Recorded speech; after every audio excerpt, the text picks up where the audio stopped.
সুপ্রিয় শিক্ষার্থীবৃন্দ, সবাইকে প্রীতি ও শুভেচ্ছা জানিয়ে শুরু করছি আজকের অনলাইন ভিত্তিক ক্লাস। আমাদের আজকের আলোচ্য বিষয় হলো জীবনানন্দ দাশের জীবন ও সাহিত্যকর্ম।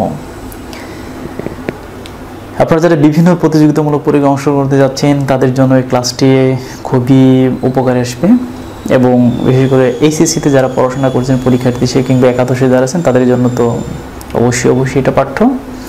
তাছাড়া যারা শিক্ষক নিবন্ধন পরীক্ষা অংশগ্রহণ করতে যাচ্ছেন তাদের জন্য এই ক্লাসটি অবশ্যই সুফল বয়ে নিয়ে আসবে। তো আশা করছি সাথেই থাকবেন যতক্ষণ আমাদের ক্লাসটি শেষ হচ্ছে। আমি বলছিলাম আমাদের আজকে আলোচ্য বিষয় হচ্ছে জীবনানন্দ দাশের জীবন ও সাহিত্যকর্ম। আমরা আজকে জীবনানন্দ দাশের A to Z নিয়ে আলোচনা করব। আপনি যে কোনো প্রতিযোগিতামূলক পরীক্ষাতে অংশগ্রহণ করেন না কেন বাংলাদেশের প্রত্যেকটা পরীক্ষাতে, অর্থাৎ এই ক্লাসটি A to Z আপনি যদি শেষ করেন, মোটামুটি দেখে কমপ্লিট করেন এবং নোট আকারে লিখে রাখেন, তাহলে দেখবেন এখান থেকেই সকল প্রতিযোগিতামূলক পরীক্ষাতে আপনার প্রশ্ন কমন আসছে। তো আমরা প্রথমেই জেনে নেব বাংলা ভাষার সবচাইতে যশস্বী একজন কবি, সবচাইতে আলোচিত একজন কবি এবং সবচাইতে সমালোচিত একজন কবির নাম হলো জীবনানন্দ দাশ। এই কবির জন্ম তারিখ 1899 সালের 17 ফেব্রুয়ারি।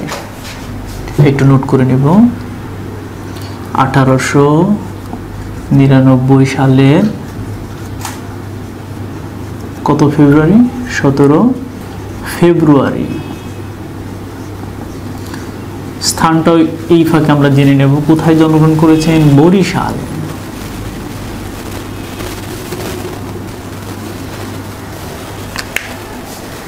আপনাদের মনে রাখার জ্ঞাতার্থে আমি কয়েকটা লিঙ্ক এখানে একটু ইনক্লুড করার চেষ্টা করব।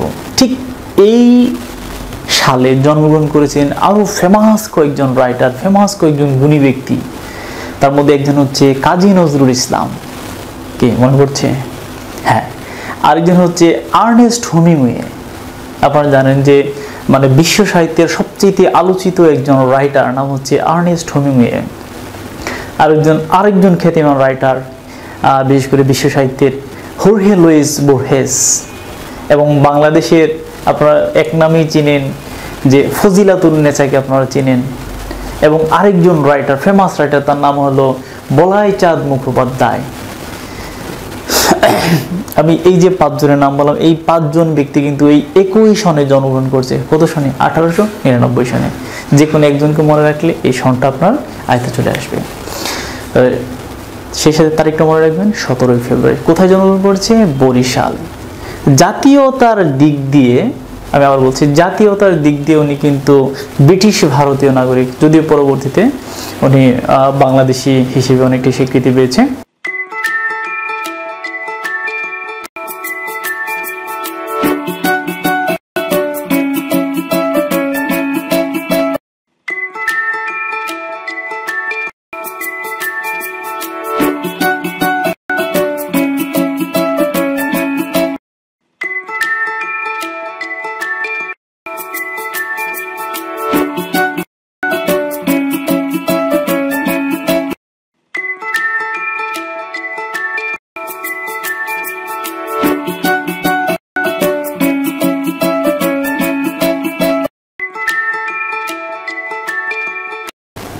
এই ফাঁকে আমাদের এটাও জেনে নিতে হবে যে জীবনানন্দ দাশের, যেহেতু আমরা আমাদের টেক্সটের অন্তর্ভুক্তই আছে, তার পিতার নাম কি? পিতার নাম হচ্ছে সত্যানন্দ দাশ। ডক্টর রাখুন,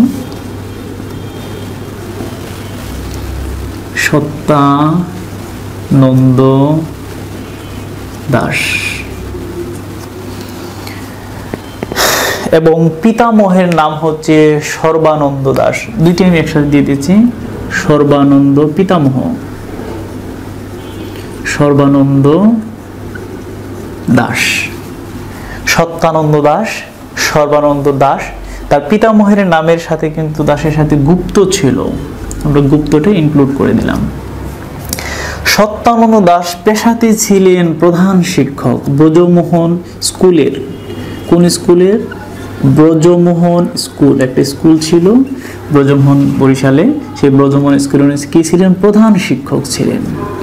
প্রধান শিক্ষক কে ছিলেন? সত্যানন্দ দাশ। কি ছিলেন? প্রধান শিক্ষক ছিলেন।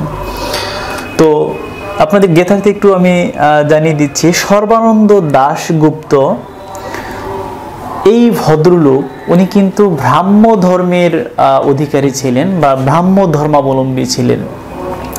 তো উনি ব্রাহ্ম ধর্মাবলম্বী থাকায় ওনাদের যে নিজস্ব অঞ্চল ছিল গৈলা অঞ্চল, সেখান থেকে কিন্তু এই যে যত হিন্দু ধর্মাবলম্বী রক্ষণশীল যারা ছিল এরা কিন্তু তাদেরকে অনেকটা তাড়িয়ে দিয়েছে। ফলে তারা বরিশালে এসে আশ্রয় গ্রহণ করলো। তো এই বরিশালে থেকে এই সর্বানন্দ কি করলেন, ওইখানে কিন্তু একটা পত্রিকাও মানে ব্রাহ্মবাদী একটি পত্রিকা উনি কি করলেন সম্পাদনা শুরু করলেন। তো মানে উনি হচ্ছেন প্রতিষ্ঠাতা সম্পাদক। তো ওনার পরবর্তীতে সর্বানন্দ দাস উনি যখন প্রতিষ্ঠাতা সম্পাদক হিসেবে এটা শুরু করেন, তার পরবর্তীতে হাল ধরলেন সত্যানন্দ দাস কিসের ব্রহ্মবাদী পত্রিকা সম্পাদনার দায়িত্ব নিলেন। তো আমরা আরেকটু দেখে নেব তার মাতার নাম কি।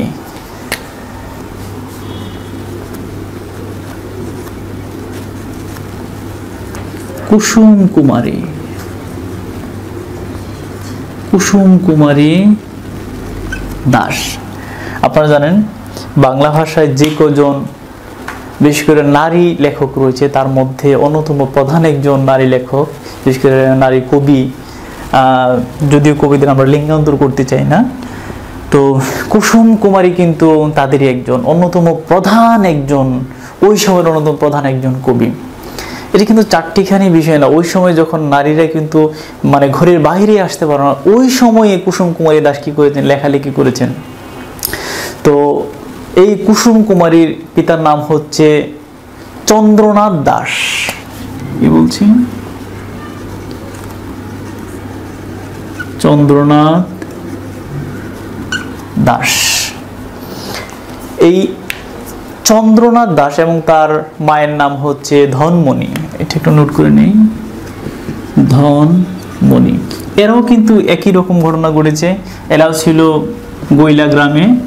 এই গৈলা গ্রামে এরা যখন মানে ব্রাহ্ম ধর্ম যখন তারা গ্রহণ করলো, হিন্দু ধর্ম ত্যাগ করে, একটু মনে রাখুন, হিন্দু ধর্ম ত্যাগ করে যারা যখন তারা ব্রাহ্ম ধর্ম গ্রহণ করলো, তখন তারা কি করলো, এই অঞ্চল থেকে তারা তাড়িত হয়ে তারা আশ্রয় নিল বরিশালে।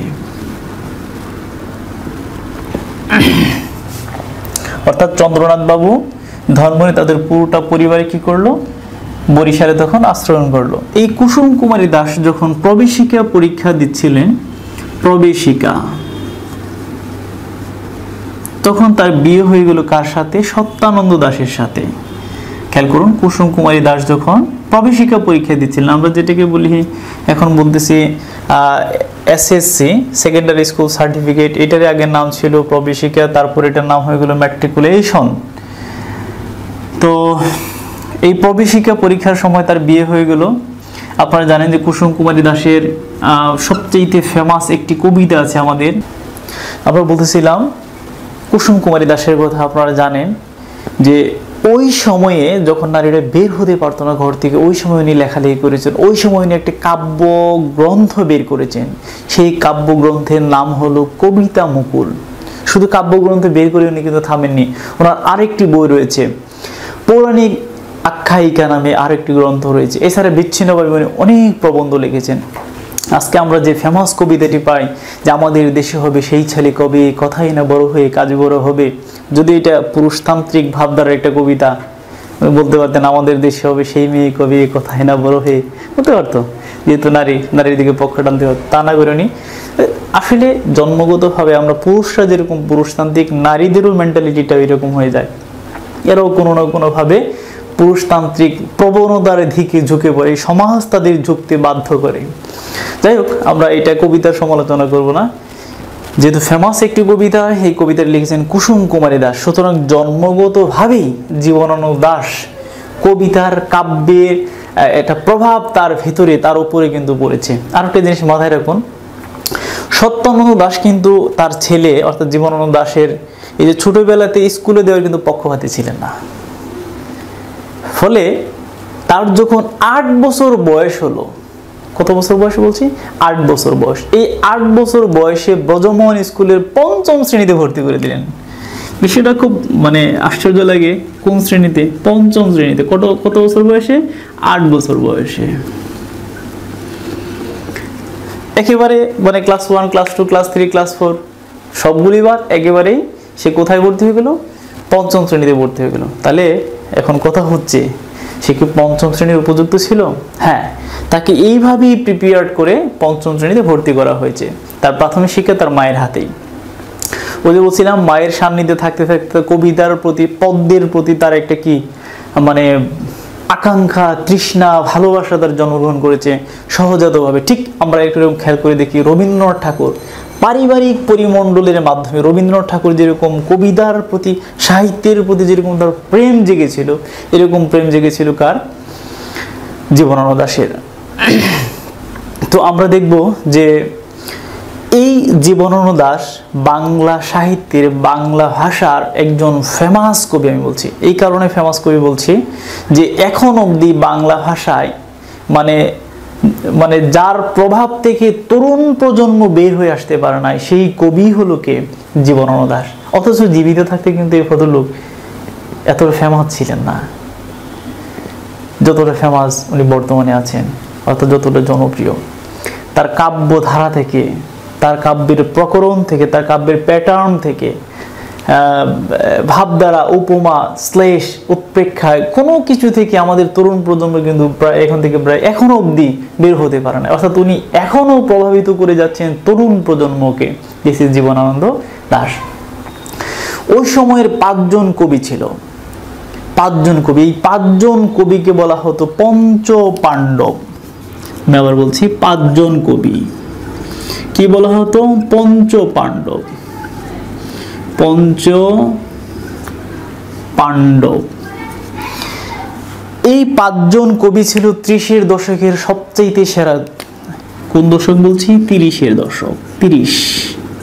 তাহলে জীবনানন্দ দাশ হচ্ছে 30-এর দশকের একজন অন্যতম সেরা একজন কবি। 30-এর দশক। এই পঞ্চ পাণ্ডব কারা? এক কথায় যদি আপনি মানে নিতে চান তাহলে হবে, আমি এখানে নিচে নোট করে দিচ্ছি, এক কথায় দিচ্ছি, যেমন বুদ্ধদেব, বুদ্ধদেব বসু, বিষ্ণুদে, সুধীন্দ্রনাথ দত্ত,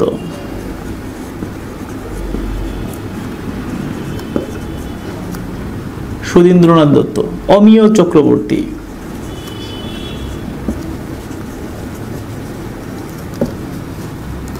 জীবনানন্দ দাশ।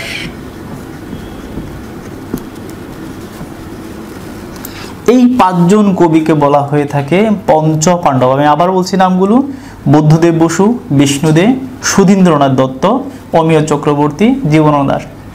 অর্থাৎ 30-এর দশকের এই 5 জন কবি এতই বেশি শক্তিশালী ছিল যে তার পূর্বে এবং তার পূর্বের যতগুলো কবি ছিল সবগুলো কবির তাদের যে কবিতার প্যাটার্ন ছিল, এই দেওয়ালটা তারা ভেঙে চুরে নতুন একটি বলয় সৃষ্টি করার চেষ্টা করেছিল কি?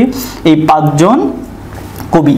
এই কারণে এই 5 জন কবিকে সবচাইতে শক্তিশালী কবি হিসেবে আখ্যায়িত করা। এই কারণে তাদের নাম হয়েছে পঞ্চ পাণ্ডব। তারা একটি নতুন একটি ধারা, নতুন একটি প্রকরণ, নতুন একটি পথ তারা কবিতার ক্ষেত্রে তৈরি করার চেষ্টা করেছিলেন। ওই সময় বিখ্যাত একজন কবি ছিলেন, অর্থাৎ 30-এর দশকের, এদের মধ্যে সবচেয়ে জ্যেষ্ঠ, অন্যতম জ্যেষ্ঠ বলা হয়ে থাকে বুদ্ধদেব বসু। সেই বুদ্ধদেব বসুর সাথে আরেকজন কবি মিলেছিলেন, তার নাম হলো সমর সেন। আপনারা জানেন এই বুদ্ধদেব বসু, সমর সেন এবং আরেকজন কবির নাম হচ্ছে প্রেমেন্দ্র মিত্র। এই 3 জন কবি মিলে একটি পত্রিকা বের করার চেষ্টা করলেন। আপনারা জানেন যে এই পত্রিকায়, কবিতা নামক এই পত্রিকায় কি করেছিলেন? ওই সময় যত তরুণ ছিল, এই তরুণদের কবিতা ওই সময় প্রকাশ করার চেষ্টা করতেন। তো এই কবিতা নামক পত্রিকায় জীবনানন্দ দাশ প্রথম একটি কবিতা দিলেন। আবার খেয়াল করে দেখুন কি বলছি, কবিতা নামক পত্রিকায় প্রথম একটি কবিতা দিলেন। কবিতার নাম হচ্ছে মৃত্যুর আগে। মৃত্যুর আগে। এটি আমি 2টা ইনভার্টেড কমার মধ্যে দিলাম আপনাদের মনে রাখার জন্য। মৃত্যুর আগে এই কবিতাটি পাঠ করে এটি কোথায় প্রকাশিত হয়েছিল? কবিতা পত্রিকায়। পত্রিকার নামই হলো কবিতা। প্রকাশ করেছিল কে? প্রকাশ করেছিল যে বললাম বুদ্ধদেব বসু, প্রেমেন্দ্র মিত্র এবং আরেকজনের নাম বলছে সমর সেন, এরা কয়েকজনে মিলে এই পত্রিকাটি বের করেছিল। তো এই কবিতায় যখন মৃত্যুর আগে যখন কবিতাটি যখন প্রকাশিত হলো, তখন বাংলা ভাষার ওই সময়ের সবচেয়ে মানে বলা হয়ে থাকে বটবৃক্ষের মতো একজন, মানে কি বলা হয়, মানে সবচেয়ে ওজনদার একজন কবি রবীন্দ্রনাথ ঠাকুর এই কবিতাটি পাঠ করে উনি বলেছিলেন এটি হলো চিত্ররূপময়। মনে রাখুন।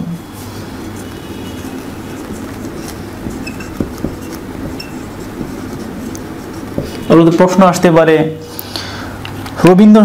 চিত্ররূপময় এটি কে উপাধি দিয়েছেন? এটি হবে রবীন্দ্রনাথ ঠাকুর। রবীন্দ্রনাথ ঠাকুর।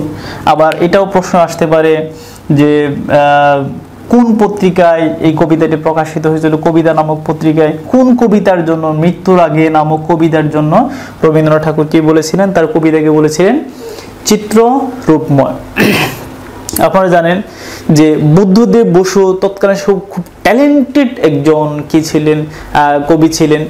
এই ভদ্রলোক জীবনানন্দ দাশের কবিতাকে, অর্থাৎ তার কবিতায় বিশ্লেষণ করে জীবনানন্দ দাশকে বলেছেন নির্জনতম কবি। কি বলেছেন?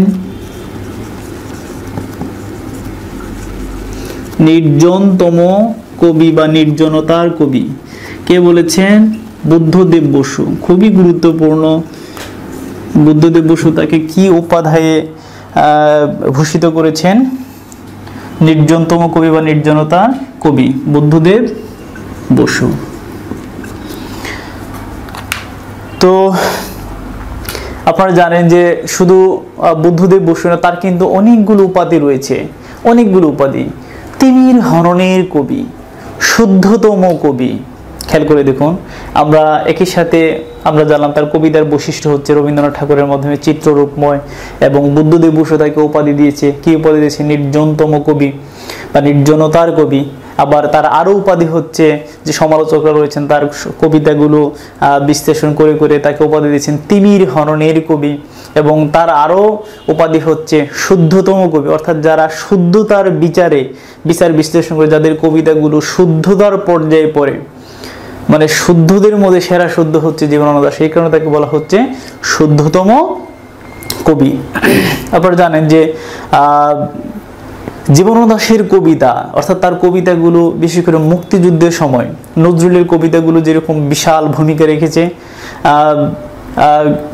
ওই সময় যে শিল্পী ছিল আব্বাস উদ্দিন, আব্দুল আলিম, এদের কণ্ঠে যেরকম মানে মুক্তিযুদ্ধের গানগুলো বেজে উঠত, এরকম তরুণ প্রজন্মদের ঠুটে ঠুটে ছিল কি জীবনানন্দ দাশের কবিতা, অর্থাৎ দেশপ্রেমমূলক কবিতাগুলো এবং কাজী নজরুলের কবিতাগুলো। দুজনের কবিতায় কিন্তু মানে সমভাবে মুক্তিযুদ্ধে বেশ প্রভাব ফেলেছে। তো এই ভদ্রলোক কিন্তু মানে প্রথম যখন কবিতাটি বের করলেন, তার প্রথম মানে কবিতার বইয়ের নাম হচ্ছে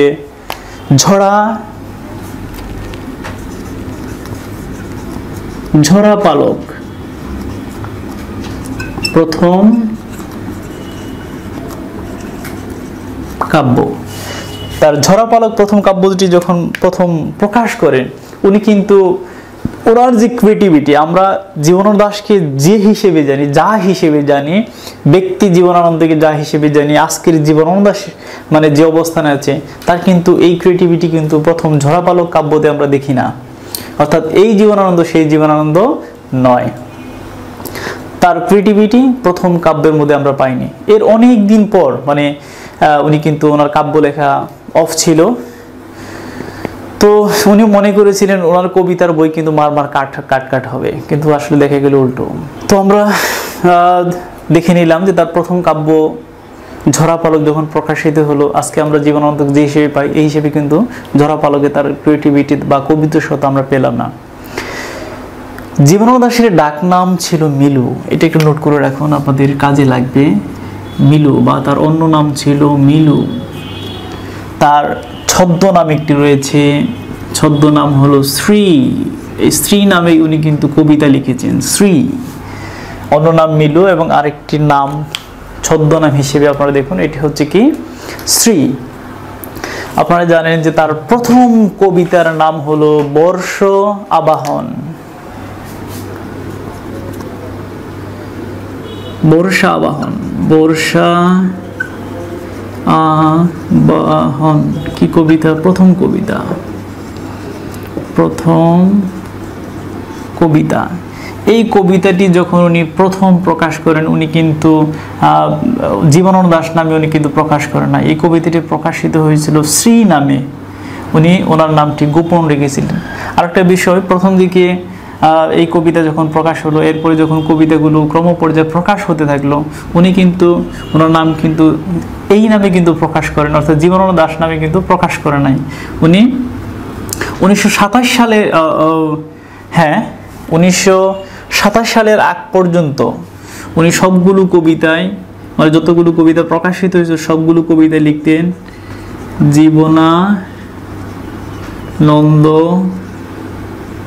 দাশ গুপ্ত নামে। কত সালে এই নামটা ত্যাগ করলেন? 1927 সালে। 1927 সালে উনি লেখা শুরু করলেন জীবনানন্দ দাশ নামে, জীবনানন্দ দাশ নামে উনি লেখা শুরু করলেন। অর্থাৎ আজকের আমরা যে জীবনানন্দ দাশকে পাই, এটির প্রথম সূত্রপাত হয়েছে কত সালে? 1927 সালে। আমরা একটু এক নজর আমরা দেখে নেব তার পেশা কি ছিল। তার পেশাতে যাওয়ার আগে আমরা একটু জেনে নিব তার মানে এডুকেশনাল ব্যাকগ্রাউন্ড, অর্থাৎ তার শিক্ষাগত যোগ্যতাগুলো আমরা এক নজরে একটু দেখে নেব। আমরা বলছিলাম আপনাদের যে সে পঞ্চম শ্রেণীতে প্রথম ভর্তি হয়েছিল, কত বছর বয়সে সেটাও বলেছিলাম, 8 বছর বয়সে। এরপরে সে 1915 সালে, একটু শুধু মনে রাখুন, এটা খুব যে ইম্পর্টেন্ট, পরীক্ষাতে আসতে পারে নাও আসতে পারে, মনে রাখুন, তবু আপনাদের প্রয়োজনে আপনারা নোটও করে নিতে পারেন। 1915 সালে সে প্রথম কি করেছিল? ম্যাট্রিকুলেশন পরীক্ষায় প্রথম বিভাগে সে উত্তীর্ণ হয়েছে, এবং 1917 সালে সে কি করেছে? এন্ট্রান্স পাস করেছে, অর্থাৎ যেটাকে আমরা আইএ পরীক্ষা বলি, সে এন্ট্রান্স পাস করেছে। 1919 সালে সে ইংরেজিতে অনার্স নিয়ে সে কী করলো? অর্থাৎ সে স্নাতক ডিগ্রি লাভ করলো বা বিএ ডিগ্রি লাভ করলো। এবং আমরা দেখি যে 1921 সালে সে কী করেছে? অর্থাৎ ইংরেজি বিষয়ে সে কী করেছে? মাস্টার্স বা এমএ ডিগ্রি লাভ করেছে। তো সে যেরকম এসএসসিতে এবং এইচএসসিতে সে যেরকম মানে প্রথম বিভাগে উত্তীর্ণ হয়েছিল, মাস্টার্সে কিন্তু সেরকম রেজাল্ট করতে পারে না। আপনারা এটা হয়তো জেনে থাকবেন যে তার ওই সময় রক্ত আমসা হয়েছিল, যেটার প্রভাব কিন্তু তার পরীক্ষাতেও পড়েছে। সে ভালোভাবে প্রিপারেশন নিতে পারে না, এবং পরীক্ষা চলাকালীন সময়ে সে কী ছিল? রুগ্ন ছিল।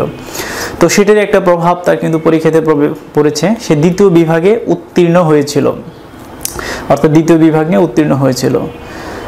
তো ব্যক্তিগতভাবে ব্যক্তি জীবনে জীবনানন্দ দাশ কি ছিলেন? অর্থাৎ পেশা হিসেবে উনি প্রথমে বেছে নিয়েছিলেন শিক্ষকতা।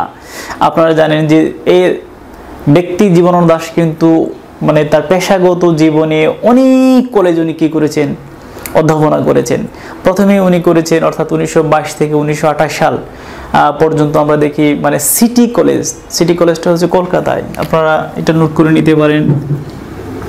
সিটি কলেজ প্রথম পেশা, সিটি কলেজ কোথায়? কলকাতায়। কলকাতা কি হিসেবে বেছে নিলেন? শিক্ষকতা, প্রভাষক হিসেবে, অর্থাৎ ওনার পেশা হলো শিক্ষক। কোন কলেজে? সিটি কলেজে। প্রথম উনি মানে প্রভাষক হিসেবে জয়েন করলেন সিটি কলেজ, এটি হচ্ছে কলকাতায়। এরপরে আমরা দেখে নেব যে উনি হচ্ছে বাগেরহাট কলেজে উনি ছিলেন, তারপরে রামযশ কলেজে উনি কী করেছেন? অধ্যাপনা করেছেন। ব্রজমোহন কলেজে উনি অধ্যাপন করেছেন। তারপরে খড়গপুর কলেজে অধ্যাপনা করেছেন। বরিশা কলেজ, যেটাকে বর্তমানে বলা হয় বিবেকানন্দ কলেজ, সেটাতে উনি অধ্যাপনা করেছেন। সর্বশেষ উনি অধ্যাপনা করেছেন হাওড়া গার্লস কলেজ। হাওড়া শব্দটার সাথে কিন্তু আপনারা অপরিচিত গল্পের মধ্যে কিন্তু আপনারা পেয়েছেন কয়েকবার হাওড়া স্টেশনও ছিল। সেই হাওড়া গার্লস কলেজে সর্বশেষ কী করেছে জীবনানন্দ দাশ? সেখানে অধ্যাপনা করেছেন।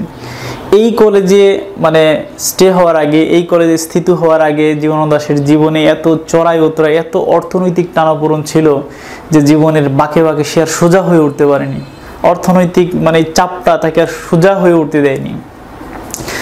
তো যাই হোক, আমরা দেখে নিব তার কবিতার উন্মেষ কিভাবে উত্তরোত্তর মানে সমৃদ্ধির দিকে ধাবিত হয়েছে আমরা এটা দেখে নেব। 1925 সাল, নোট করে রাখুন, 1925 সাল। দেশবন্ধু, আপনারা জানেন চিত্তরঞ্জন দাস দেশবন্ধু, এই চিত্তরঞ্জন দাসের অর্থাৎ দেশবন্ধুর প্রয়াণে যখন মারা গেল দেশবন্ধু, তখন তার প্রয়াণে সে কি লিখল? দেশবন্ধুর প্রয়াণে 1925 সালে দেশ বন্ধুর প্রয়াণে সে একটি কবিতা লিখলো। এই কবিতাটি ওই সময়ের মোটামুটি সবচেয়ে একটি আলোচিত একটি কবিতা ছিল। আপনারা জানেন পরবর্তীতে এই কবিতাটি ঝরা পালক নামে তার যে কাব্যগ্রন্থটা আছে, যে কাব্যটা রয়েছে, সেই কাব্যে এই কবিতাটি ইনক্লুড করা হয়েছে। কোন কবিতার কথা বলছি? দেশবন্ধুর প্রয়াণে কবিতার কথা বলছি। তো এই কবিতা পড়ে, অর্থাৎ এই কবিতা যখন পত্রিকাতে প্রকাশ হলো, ব্রহ্মবাদী একটা পত্রিকা ছিল, সেই পত্রিকাতে এটি প্রকাশ হয়েছিল। এই পত্রিকাতে প্রকাশের পরপরই মানে কালিদাস রায় নামে ওই সময় আরেকজন যশস্বী কবি ছিলেন, সেই কালিদাস রায় কিন্তু বেশ মানে একটা সম্ভাবনাময় কি বলা হয়, একটা মন্তব্য করেছিলেন যে এই কবিতা কিন্তু নর্মাল কোনো কবি লেখে নাই। এই কবিতা যে লিখেছেন অবশ্যই তার ভেতরে কবিত্ব শক্তি এত প্রকট যে এই কবি অবশ্যই অদূর ভবিষ্যতে মানে লাইটের মতো হয়ে উদ্ভাসিত হবে, সূর্যের মতো হয়ে কি হবে? উদ্ভাসিত হবে। কে বলেছিল? এটি বলেছিল কালিদাস রায়। এরপরে আমরা দেখো তার প্রথম প্রবন্ধ কোনটি? প্রথম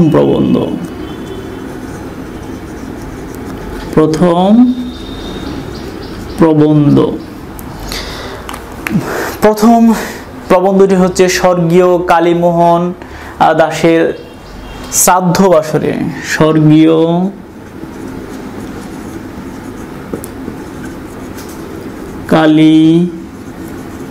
কালীমোহন দাশের শ্রাদ্ধ বাসরে, স্বর্গীয় কালীমোহন দাশের শ্রাদ্ধ বাসরে। আপনাদের আগে তাতে একটু জানিয়ে নেই যে কবি জীবনানন্দ দাশ তার জীবনে যতগুলো প্রবন্ধ লিখেছেন সবগুলোই আসে ফরমাইশি মানে লেখা, মানে কেউ না কেউ অনুরোধ করেছে, সে অনুরোধের কারণে উনি লিখেছেন। বেশিরভাগ লেখাই ওনার কি ফরমাইশি লেখা। তো আমরা দেখে নিলাম তার প্রথম প্রবন্ধ হচ্ছে স্বর্গীয় কালীমোহন দাশের শ্রাদ্ধ বাসরে। এই লেখার পর মানে তার প্রথম কি হয়, প্রাবন্ধিক হিসেবে মোটামুটি তার একটা পরিচিতি এসে যায়। জীবনানন্দ দাশ সবচেয়ে আলোচিত হয়েছিলেন, অর্থাৎ তার তরুণ বয়সে যে কবিতা লিখে সবচেয়ে বেশি আলোচিত হয়েছিলেন সেই কবিতার নাম হচ্ছে নীলিমা। নীল যুগ এবং সমান হচ্ছে নীলিমা। নোট করে রাখুন। এই কবিতাটি যখন তার প্রথম প্রকাশিত হলো, কি বলছিলাম, নীলিমা। কোন পত্রিকায় প্রকাশিত হয়েছিল? কল্লোল পত্রিকায়। তখন কিন্তু একটা গোষ্ঠী ছিল কল্লোল, আপনারা জানেন কল্লোল গোষ্ঠী কিন্তু বাংলা সাহিত্যের সবচেয়ে আলোচিত একটি গোষ্ঠী। কল্লোল পত্রিকায়, সেই কল্লোল গোষ্ঠী কর্তৃক যে পত্রিকাটা প্রকাশিত হতো সেই পত্রিকাটার নাম হচ্ছে কল্লোল পত্রিকা। সেই কল্লোল পত্রিকায় জীবনানন্দ দাশ যে কবিতা পাঠিয়েছিলেন সেই কবিতার নাম হচ্ছে নীলিমা। তো এই কল্লোল পত্রিকায় এই নীলিমা কবিতাটি প্রকাশিত হওয়ার পর সবচেয়ে বেশি উনি কি হলেন, মানে আলোচনা সমালোচনা, এত কড়া সমালোচনা হলো যে জীবনানন্দ দাশ মোটামুটি নিজের ভেতরে নিজেই প্রায় গুটিয়ে যেতে লাগলেন। মানে জীবনানন্দ দাশ ব্যক্তি জীবনে কিন্তু আসলে আমরা দুই প্যাটার্নের মানুষ পাই, ইন্ট্রোভার্ট অ্যান্ড এক্সট্রোভার্ট, মানে অন্তর্মুখী এবং বহির্মুখী। জীবনানন্দ দাশের ব্যক্তিগত জীবনে উনি কিন্তু অন্তর্মুখী ছিলেন। উনি কিন্তু নিজের প্রচার প্রসার খুব কম চাইতেন, একদমই চাইতেন না। ফলে ওই যে সমালোচনা করেছে এবং সে নিজে অবশ্য নিজের সমালোচনা করে, কিন্তু এত কড়া সমালোচনা উনি নিজের ভেতরে কি হয়েছে, মানে আঘাত লেগেছে। তো যাই হোক, এরপরে আমরা দেখলাম যে উনি বেশ কয়েকটা পত্রিকায়, লিটল ম্যাগাজিনে তখন লেখা দিতেন। এর মধ্যে একটা হচ্ছে কালীয় কলম, আপনারা জানেন, আর একটা হচ্ছে প্রগতি নামক ওই সময় একটি ফেমাস কি ছিল, প্রগতি নামে ওই সময় একটু ফেমাস সাহিত্য পত্রিকা ছিল, সেখানে উনি লেখা দিয়েছিলেন। তো আমরা দেখলাম যে এই নীলিমাটা প্রকাশের পরপরই তার বিরুদ্ধে সমস্ত কলকাতায় যত সাহিত্য সংঘ রয়েছে সব সাহিত্য সভাতেই তাকে নিয়ে তার কবিতা নিয়ে আলোচনার চাইতে সমালোচনায় বিষয়, এবং একেবারেই কড়া ভাষায় সমালোচনা যেটাকে বলা হয়। আপনারা জানেন যে ব্যক্তি জীবনাধার যখন জীবিত ছিলেন ওই সময় বিভিন্ন সভাতে তাকে বলা হতো ছাগল কবি, মানে এর চাইতেও আরো মানে মানে নিচু ভাষায় তাকে মানে কি করা হতো, তুলনা করা হতো যে কবিতাতে পারোই না, মানে ছাগলামি করে কবিতায়, মানে জাবর কাটে কবিতায়, মানে গরু যেরকম জাবর কাটে তার কবিতাও নাকি এরকম জাবর কাটার মতো।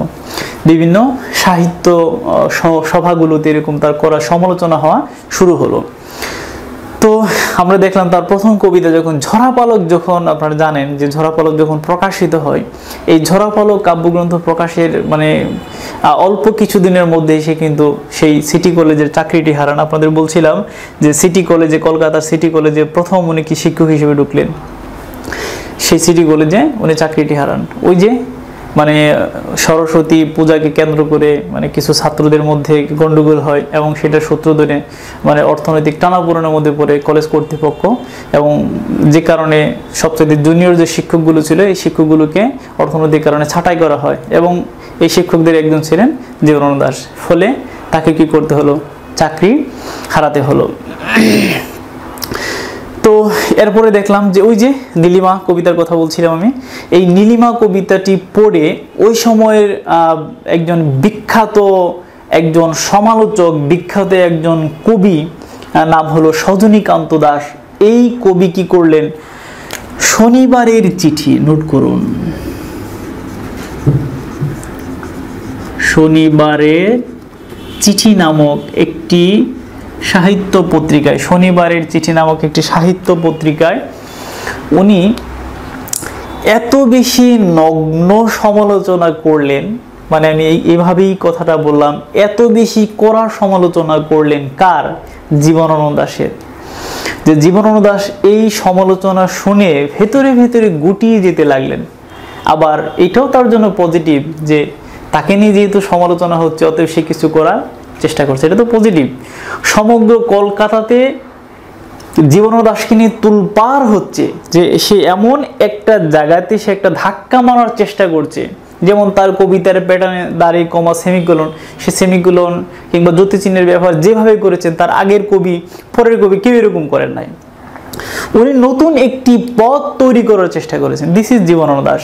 উনি আগের যে কবিতাগুলো মানে কবিরা যে কবিতা রচনা করেছেন, ইভেন রবীন্দ্রনাথ ঠাকুরও, আপনি ইমাজিন করুন তার একটি কবিতা সে কিন্তু রবি ঠাকুরকে এভাবেই বলেছে, বুড়ো হয়ে গেছো তুমি এ বুড়ো পৃথিবীর মতন। কাকে বলছে?